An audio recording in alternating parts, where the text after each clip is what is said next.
Hello, everyone. Thank you for taking the time to attend this AMA with one of our alumni, Scott Lindahl. Scott is the VP of Corporate Services and the CSO at Kellanova. He is also an alum of our master's program in criminal justice, and he is a 2020 inductee into the School of Criminal Justice Wall of Fame. Scott was kind enough to join us today to answer any questions that you may have about earning a degree, undergrad or master's degree in criminal justice. Any of your questions related to career in private or corporate security. If you do have any questions, please feel free to enter them into the question and answer section or the chat.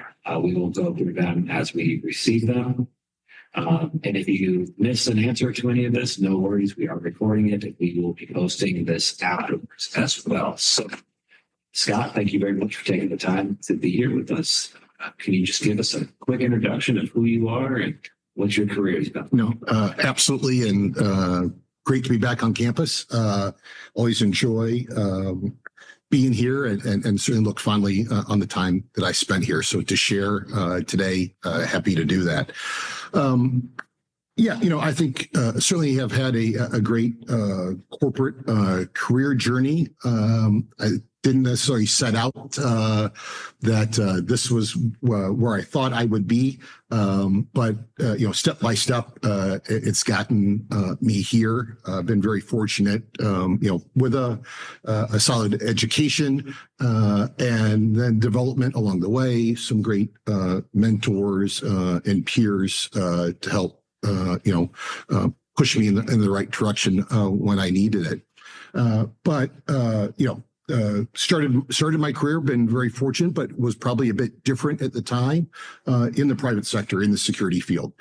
So I had a bachelor's degree and a master's degree in criminal justice, and was fortunate to leverage the alumni network at the School of Criminal Justice to get my first job. And got me some insight to the corporate world, to what private security was and really what was changing about it. Then, have, parlayed that into a number of roles in Michigan, in Chicago, a native of Illinois. I've been back and forth across the lake a couple times, but worked in manufacturing in the retail sector, financial services, and now most recently, again, in the manufacturing sector at Kellanova. Having then spent some time as a subject matter, as a functional resource on the corporate security side, have had some additional responsibilities added to my portfolio along the way.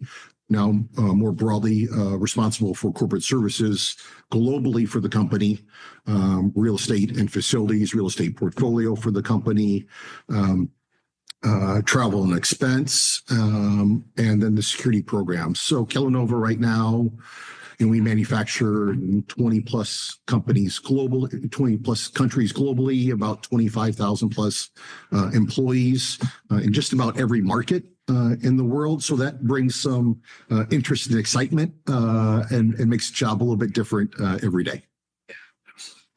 So can you tell us, can you tell us about what originally interested you in a career in criminal justice system in Germany? I think I recognized probably in my high school days that my interest was in social sciences. Whether I knew then or not that I probably wasn't going to be a STEM major, but my interest was certainly in people, and those were the classes I enjoyed in high school. I had some family in law enforcement. I think that looking for somewhere where I could study criminal justice was what I knew what I wanted to do coming out of high school into college.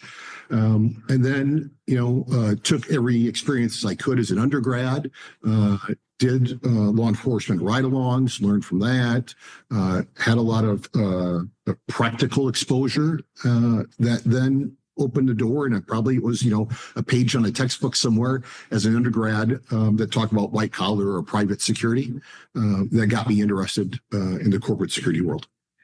So kind of building on that question here, it said, how did you know you wanted to do security / loss prevention instead of any other field? Well, it was a bit of experimentation, a bit of experience to look and ask questions to get there. Ultimately, I think the business world was an interest to me, and at that time, there was a lot of white shirts and ties and suits, and I felt that was something I wanted to try out. But with practical experience, as an undergrad, some really good courses in forensic science. I had a lot of peers who were going into the corrections sector, into law enforcement, sure, in the state, local, and federal.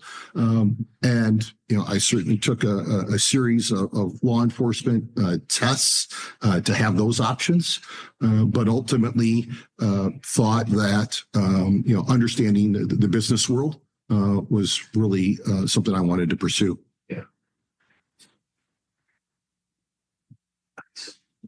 Here, what are some of the things that regular people do like security, be it the VP of Corporate Services? Yeah, well, I think it worked for a big corporation, but I think we're really, in a lot of ways, from my view, from a security view, reflective of the communities that we live and work in.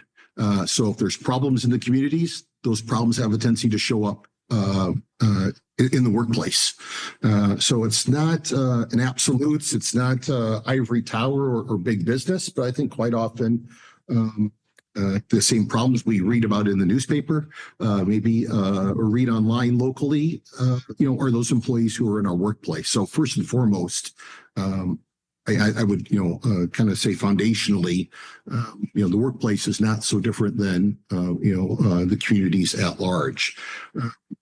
And then, I think I've been fortunate for Kellogg Company, which is now Kellanova, is that the company culture, the people really drive what the workplace is about now. So we've got some great brands in the company. When you can identify with Tony the Tiger or Pringles and some other products, it gives the workplace something to coalesce around and identify with. So I feel because of that, we're very fortunate. Maybe we don't have all of the problems that the communities do, but you put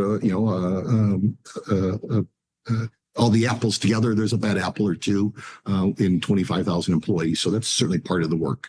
Yeah. So my question is flexibility, post-pandemic. Yeah. It's got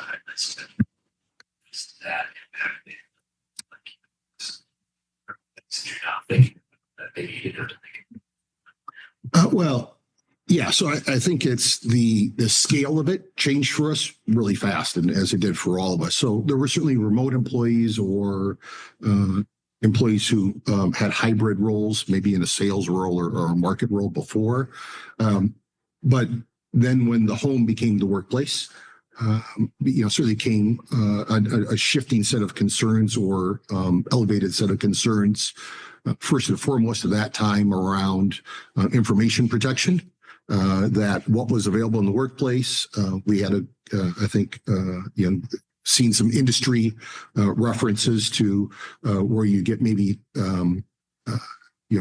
both spouses working from home in two different jobs, but what is the information sharing and who can overhear what calls? I think in some media reports where that could have been manipulated for share price and personal gain in some examples. So I think the information protection first and foremost.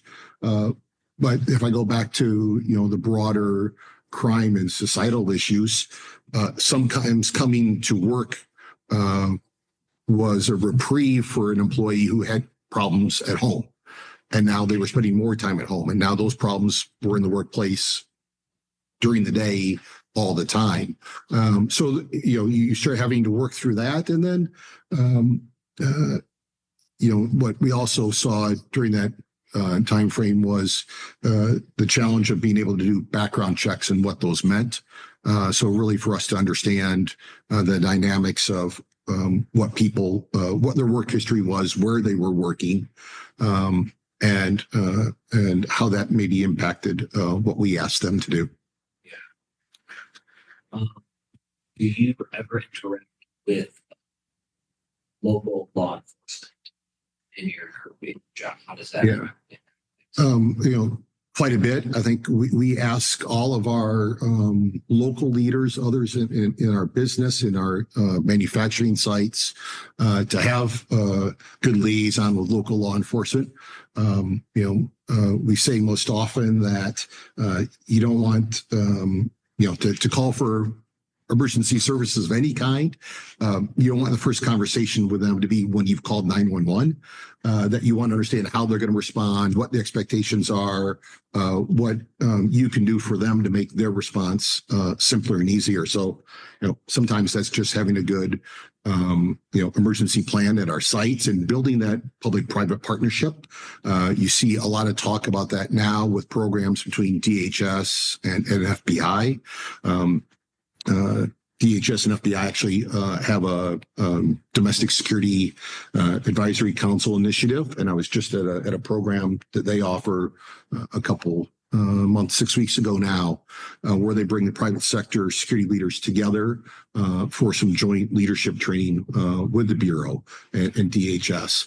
So I think that goes from my role at the top all the way down to the local level, even to site response. And sometimes, as you see in hospitals or at schools, of putting numbers or letters on the outside of perimeter doors so you can best identify where emergency services are needed in their response. The same thing applies to manufacturing in the corporate sector too. So what are some of the challenges that you have manufacturing sales in multiple countries, multiple states? What are some of the challenges with that? Different laws, different cultures, everything. Some of the challenges you face in your role with that. Well, so I absolutely people first, and probably one of those things that I didn't appreciate, understand early in my career is that agility, adoption, recognition.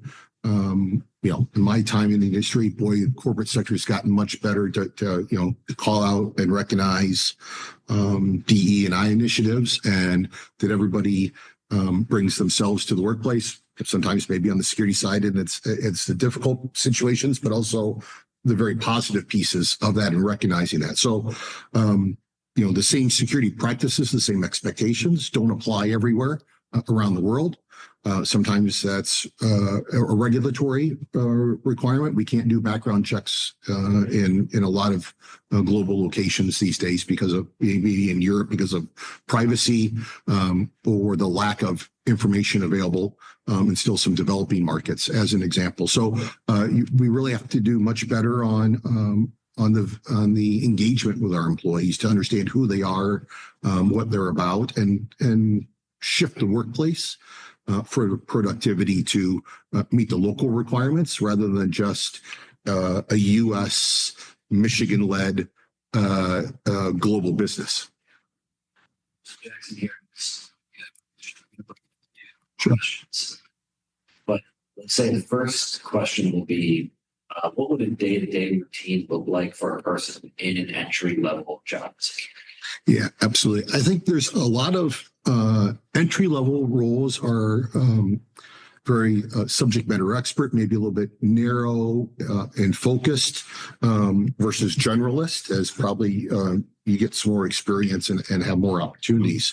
We're seeing a lot of growing corporate roles in program and project management and security programs, executing security programs. Certainly, private sector intelligence is growing significantly. Technology and security systems. There were probably a couple of elements that early in my career that I focused on that then got me other opportunities, establishing myself with some knowledge in some small sectors of that. But emergency management as well. As another program that I think we're seeing, significantly grow that probably gets to crisis management, a broader issue in a lot of corporate functions. So second, thank you for Yeah. what would a day-to-day routine look like for somebody as they move up the ladder to your position? How does that change? Yeah, I think early in my career, I was very much more focused on the front line, and probably what I absolutely enjoyed early in my career is that often the day was unpredictable. A phone call or an IM these days can change when something happens globally in the world. It often has to reset the day. For me, I probably now spend more time engaging with the rest of the business, with other business leaders, figuring out where the business is going and how we adapt our programs to the business needs. And, you think of, any local business or global business has a strategic plan. Where do they want to go and how do they get there? So I spend much more of my time now, not in the day-to-day, my sleeves rolled up, addressing security issues or responding to thefts in the workplace, but talking with other leaders about how can the security programs support the business. Really, how do we protect our people, protect our assets, and protect the company reputation based on the company initiatives. See, this kind of goes back to the just overseeing a lot of employees, but you oversee, manufacturing team, you have sales teams. What are some of the different considerations you have to take into? How do you even manage those teams separately from a security standpoint? Yeah, I think I would speak to the broader, employee base at large. Is you have to figure out what everybody's strengths are. It gets said quite a bit. But at a certain point in management, you really want to hire people who are smarter than you are and bring them into the room.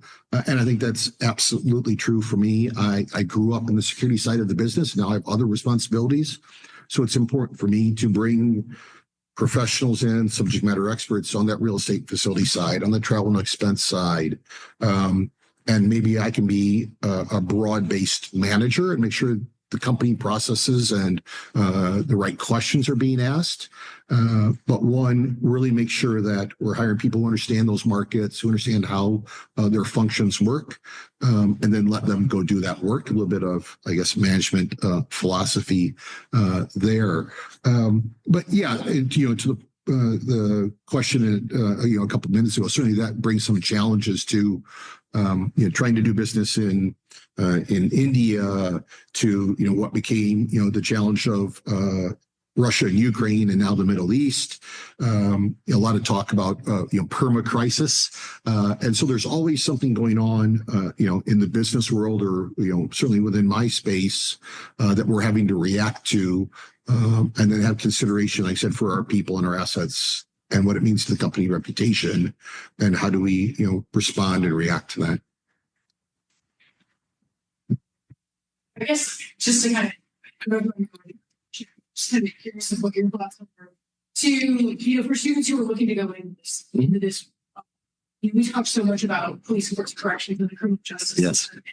Really, I'm so glad you're here to be able to open up this whole new other side to security that I think our students are going to speak about. What sorts of advice would you have who are kind of thinking like, hey, maybe this is the direction that I want to go? Things that they can do now. How would they best prepare themselves for going into this? Just because it sounded to me, you mentioned so much that you did have a couple of years. I feel like the whole market for jobs and everything, the process has changed. What kind of advice would you give for students who are considering this as a well, a number of thoughts. I think, as I mentioned, 25 years ago, or 30 probably, I was one of the few that came straight from education and private sector and grown my career there. See that happening much more now. Again, with the subject matter expert roles being defined, and as companies have come to recognize value there. But even the police, courts, corrections avenue is I wouldn't challenge that at all either. I think when I came into to my career, yes, you saw private security probably as a second career. Someone did 20 years in state or federal or local, and then transition to the private sector. You still see that happen.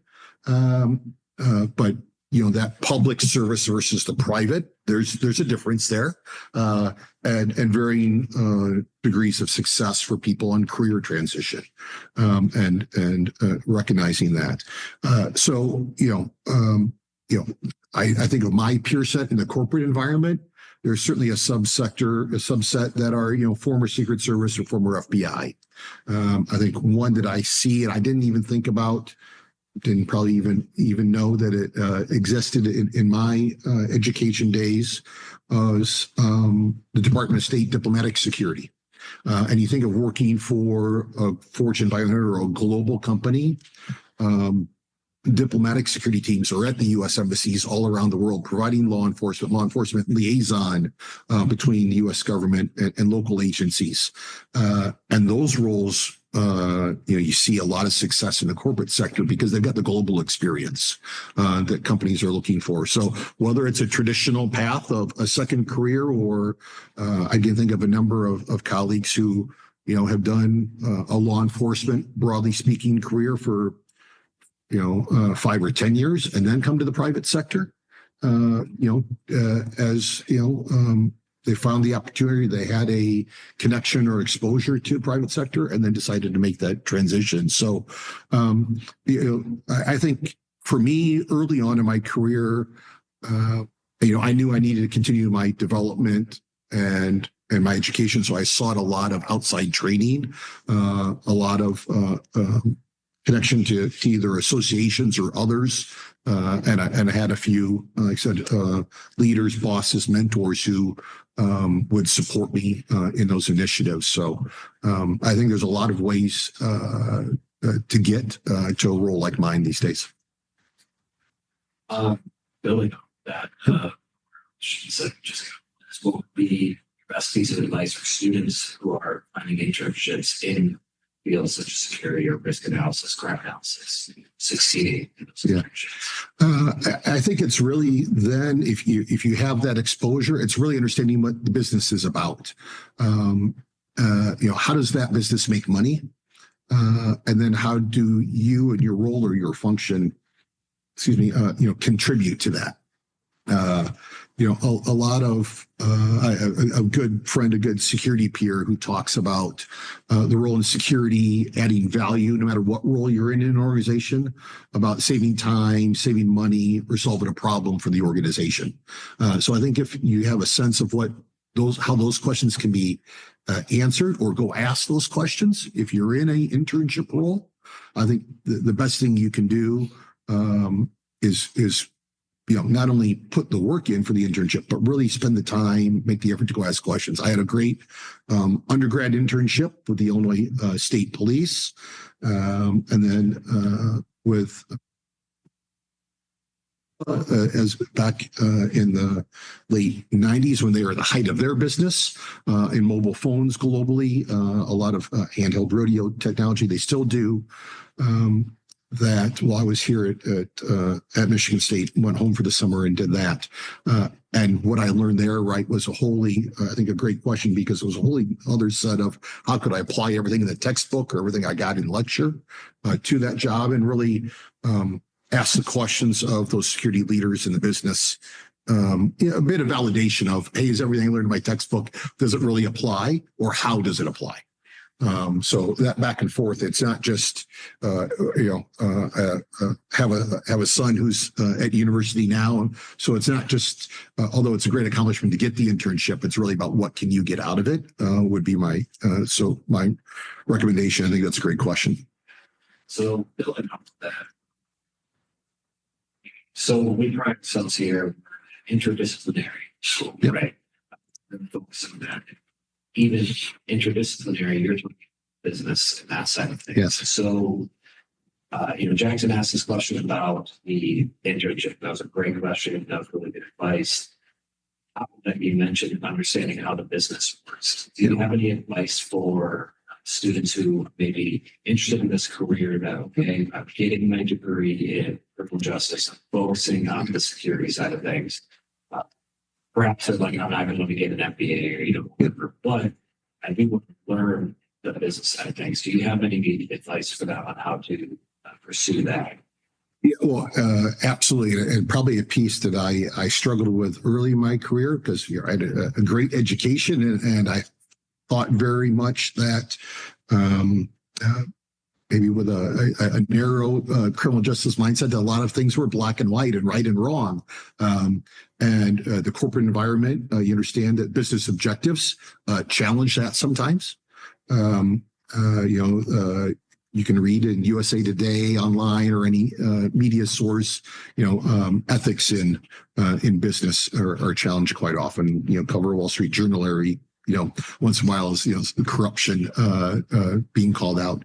The other thought I had as you were asking the question is, I find myself, from an interdisciplinary standpoint, I did my undergrad at a small liberal arts college, and I find myself coming back to using those critical thinking skills and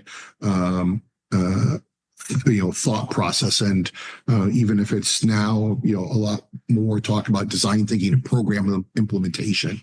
I think it's being open to, it's not one path, one way.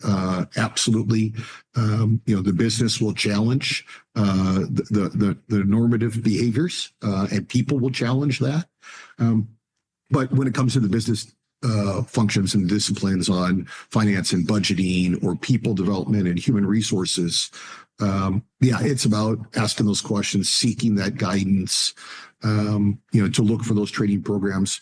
I didn't spend a moment in undergrad or grad school in a finance class thinking about how I might structure a corporate budget, and those certainly one of those things I had to go get help with or ask for guidance along the way for me.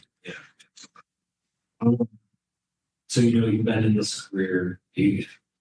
When year did you start? I'm sorry, I think you said that earlier. Yeah, well, so I'm a 1996 graduate of the program, master's program here. And then, right after that, started in the private sector. Just under 30 years. Yeah. What are some of the biggest changes that you've seen? Certainly, as in any field, technology is played a significant role. So, I think traditional law enforcement, hierarchy and command and control. We've seen technology change that. Certainly, seen technology change the business process. The business world, early 2000s, globalization. Every company was looking to either offset costs and look at labor in China or elsewhere or emerging markets. We've seen those things change. And then I think the security discussion, the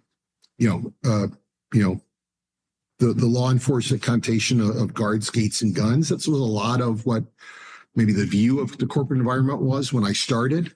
A lot of recognition that security can be an enabler to the business, that we can protect the business and prevent loss, mitigate loss, early. And sometimes those are challenging. There's not a lot of return on investment sometimes on security programs. That's a bit of the, continuing challenge of, give me some money to develop this program to go do that and we'll be better for it. But how do we show that? So, when there's theft, there's loss, you go to the investigation, you can kind of stamp out the crime there, but, it continues to show itself. So the, kind of I would say the seat at the table and security having a bigger place in the organization has come along as well. cybersecurity is, has certainly in the 2000s has took off. A lot of focus is on the cybersecurity side. Good, comfortable with that. I'm not a cybersecurity expert. Never have been, never will be. But again, a good working relationship because the idea of defense in depth, good access control, keep very much the same methodologies on the cyber side as on the physical security side.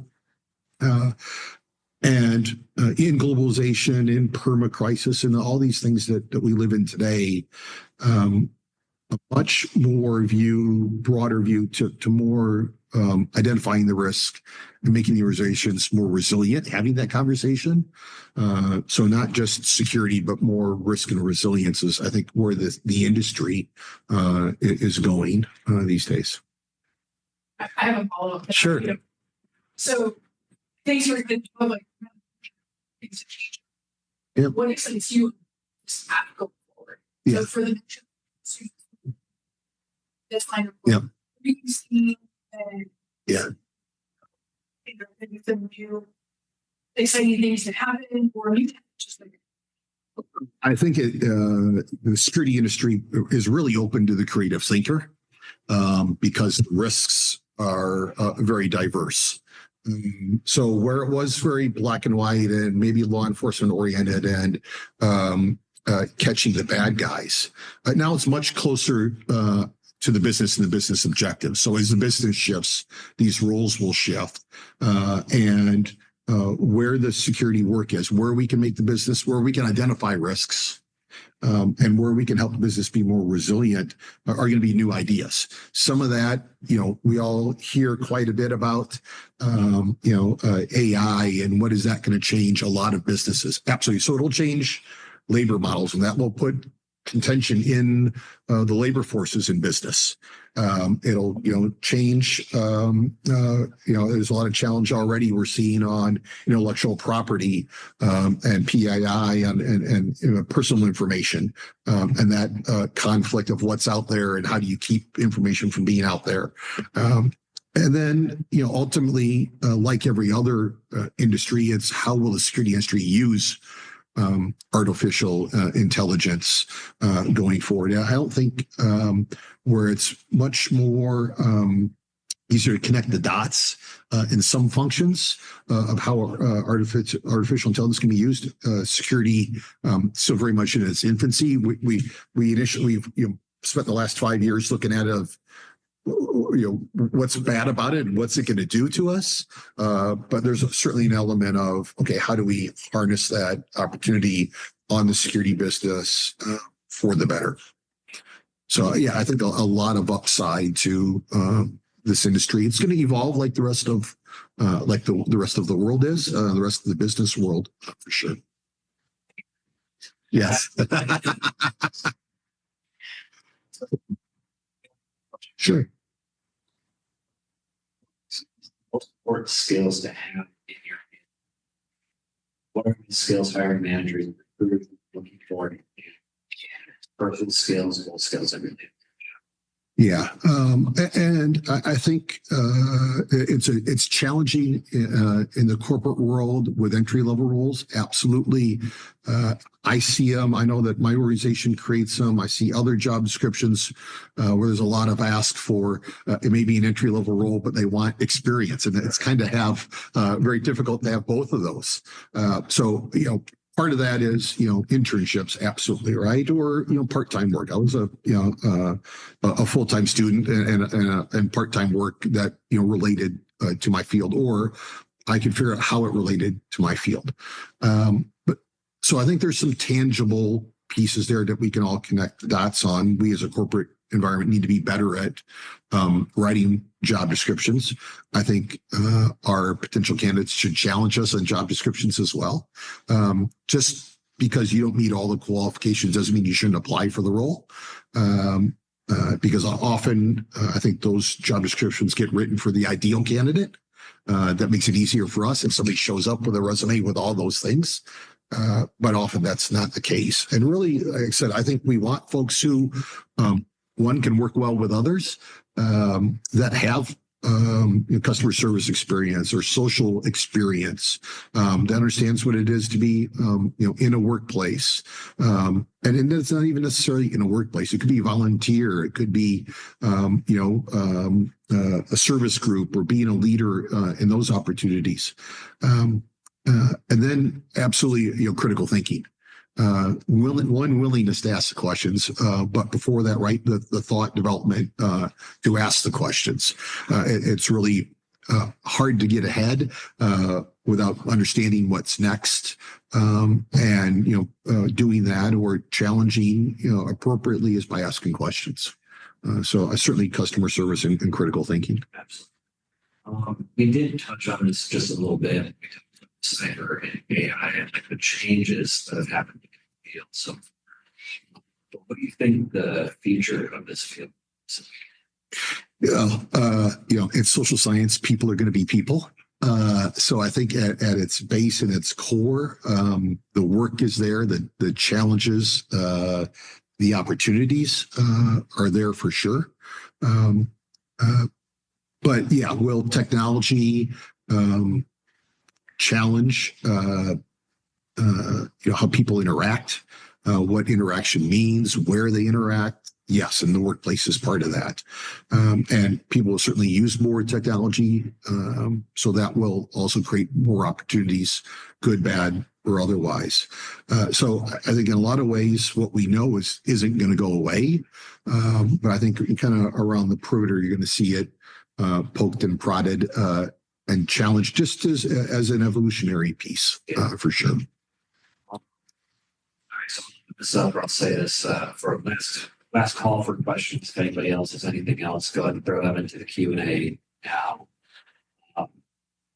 A self-gratifying question from the school's perspective. Yeah. But, how do you feel that the school has helped you throughout your career? Tremendously. Well, and maybe it got, a thought I had about police, courts, and corrections. It's amazing when I get out and I talk to my peers and engage with others. I'm amazed at how many people have a connection to MSU and the School of Criminal Justice.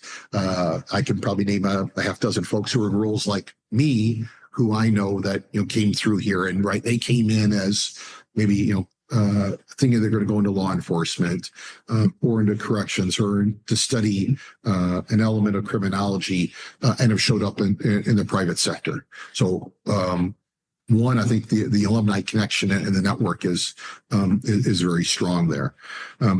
But I think, again, it's the foundational basics. Talk about my entry level roles in my team around program management and security programs, execution, intelligence, report writing. All those elements, were pieces I got out of my time here. And whether it's, again, cyber, or it's on the physical security side, just the theory of security plays out for me every day. It is a place I can always go back to help do some problem solving. What are we trying to protect here?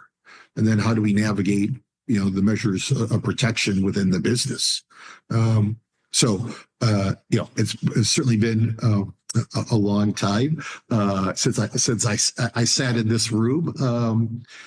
But I think very much that methodology, the critical thinking, carries with me, and it's something I've used probably, in one way or another, every day since then. Yeah. Well, that looks like that's all the questions that we have. Thank you very much to everybody who attended. We appreciate all of you, and thank you very much to you, Scott, for taking the time to talk to all of us here. Like I said, if you missed anything earlier on, we will be posting this live probably today or tomorrow, so you'll be able to rewatch it and everything as well. But Scott, thank you very much for taking the time to speak to all these students. Glad to be here. Thank you.